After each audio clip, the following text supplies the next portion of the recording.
Hello, Haunted Family. Welcome back.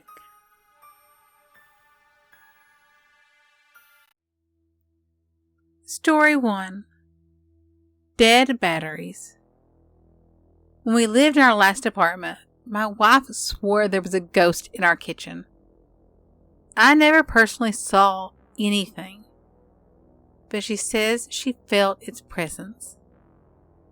I had one, and only one strange experience in the 4 years we lived in that place. One day I was sitting in the living room, playing some Xbox, when all of a sudden the controller died. I thought that was weird. I'd recently changed the batteries. I grabbed the other spare controller. That one was dead too. I grabbed the receiver remote to turn down the volume. That remote was also dead. Same thing with the TV remote and the Roku remote. I grabbed my laptop, which I had recently taken off the charger. It was also dead. I grabbed my cell phone to text my wife that something weird had happened, and it was totally discharged. Not an ounce of power in it. Naturally, my wife blamed the kitchen ghost. I was a bit more skeptical than that. But I've never heard a better explanation for this simultaneous power drain of all my battery-powered devices. So I'm willing to chalk it up to a paranormal experience. Someone said it could have been an EMP, but wouldn't that have disabled all the electronics rather than just draining their batteries? Story 2. Concerning the TV. This happened back in the early 2000s. I was living on my own for the very first time in a shitty little apartment. It was 12 a.m. I decided it was time for bed. So I turned off the TV, which was on a stand right at the foot of my bed, and lay down. As soon as my head hit the pillow, I heard that sound, that clicking sound that TVs made when being turned on or off. Sure enough, the TV was on. Now, I had cable, and I was watching Nick at Night when I turned off the TV. When it turned on by itself, all I got was that staticky snow. Perplexed for a second, and not at all concerned, I grabbed the remote and turned it off. I just assumed that one of my cats may have stepped on the remote. It happens. Especially seeing as they were playing with it on my bed. But again, as soon as I laid it down, the TV clicked on. By this point, my cats had jumped off the bed, so I knew it wasn't them this time. I thought maybe one of the buttons had been pushed down and stuck somehow. Nope. All the buttons were right side up. None of the buttons were stuck. Odd. I turned the TV off and laid back down.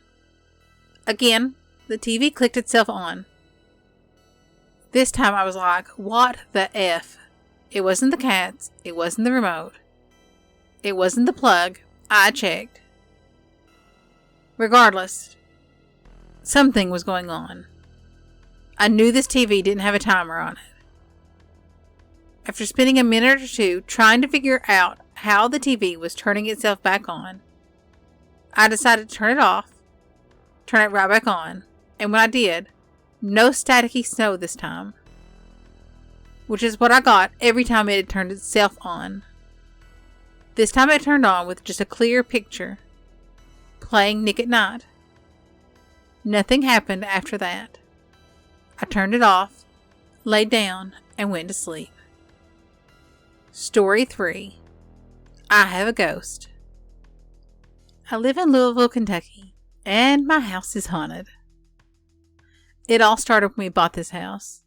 The couple we bought it from wouldn't let us view what was in the shed or let us see the fridge. They seemed like very strange, almost anxious people.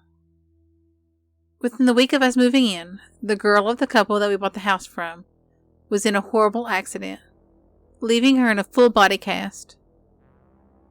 the man of the couple, was never to be heard from. They left all of their clothes and a lot of belongings behind. A couple months later, our dog was digging under the shed and found large bones. We concluded it must be from a large animal. We didn't think much of it until one night I rented some scary movies, and my friends and I decided to have a seance.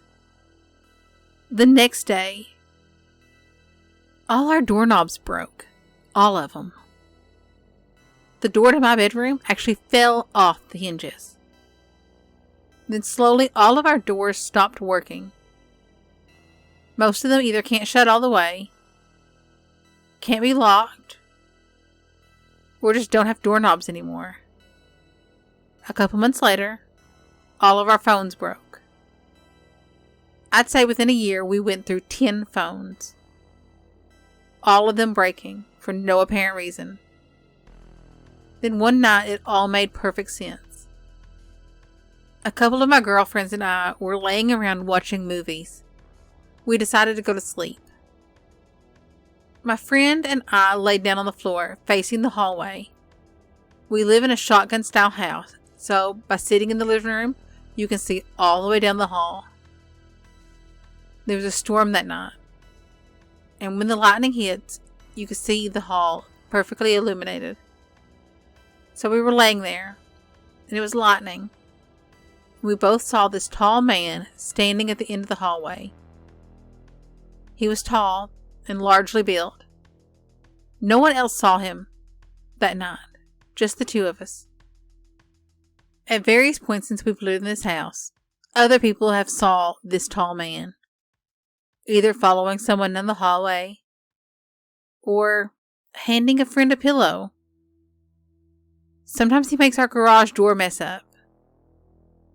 And I swear, one time he finished off some Cokes that we had left on the table. We've decided to nickname him Little Buddy, just to kind of make him less scary. He freaks us out sometimes, and sometimes he breaks things, but he doesn't seem to want to hurt us.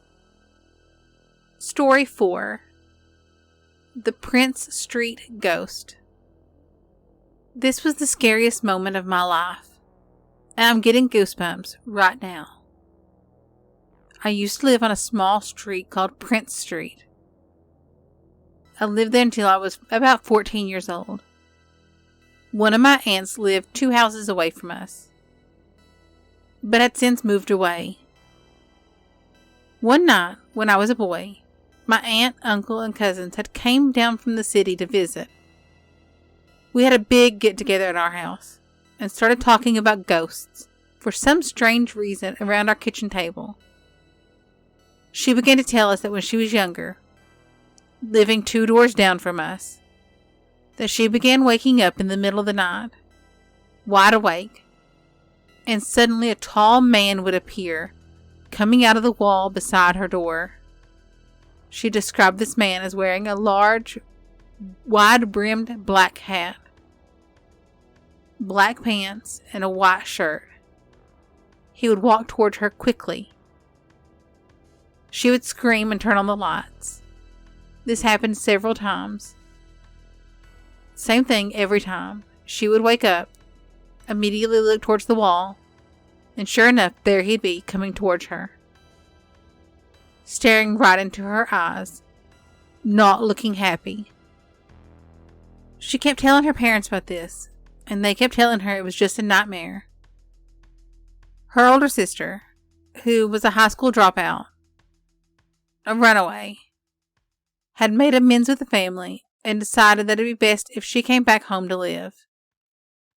The very first night that she was there, both my aunt and her sister woke up, looked at each other, looked at the wall, and sure enough, there was a man walking through the wall. They both screamed. Their father came running into the room. He saw it, and he screamed. They flipped on the lights, and the man was gone. Their father told them that when he first bought this house, they had filled in an old doorway and made a new one. The man, being stubborn, kept walking through the doorway that was originally to the house that the father had filled in. Just as soon as my aunt finished telling the story, our inside porch door slammed open so hard that it left a dent in the wall. There was no way anybody could have been on the porch to slam the door open. We would have seen them. And the wind wasn't blowing. I ran into my room, screaming and crying, hiding under my covers, because I'm pretty sure that's the only way to hide from a ghost. How do you hide from a ghost? I'd love to hear from it. Leave me a comment down below. And if you like this story and the other stories in this episode, hit the like button, subscribe if you want to. And as always, thank you for listening. Bye. Music by Carl Casey at White Bat Audio.